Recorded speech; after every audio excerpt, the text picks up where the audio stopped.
Here's the kind of blunt, no-nonsense statement that's bound to split opinions. Independent Senator Jacqui Lambie didn't hold back when she addressed residents opposed to the construction of 10,000 new apartments in some of Sydney's greenest neighbourhoods.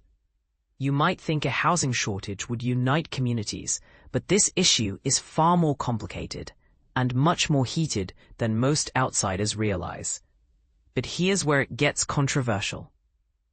The term NIMBY, short for Not in My Backyard, captures a resistance among locals in the upscale Woollahra and Edgecliff districts, where the New South Wales government is preparing to greenlight both a new train station and sprawling apartment towers. Sounds straightforward, right? Yet resistance to development is almost an institution there. For example, back in the 1970s, community pushback was so intense that it blocked the very opening of a railway station that had already been constructed in Woollahra. Talk about putting your foot down. Now, with the housing crisis pushing prices out of reach for many Australians, the government has decided to finally open that station and rezone nearby sites for thousands of new apartments. Enter Lambie, who made it clear on Sky News that she has little patience for locals standing in the way. You can go and tell the NIMBYs to get stuffed. Her criticism is aimed squarely at those who talk about the need for more homes, but suddenly object as soon as new developments hit too close to home. The classic not in my backyard attitude. She didn't mince words. So I'll tell you where the NIMBYs can go. They can go and get stuffed, mate. I've got no time for NIMBYs out there. And this is the part most people miss.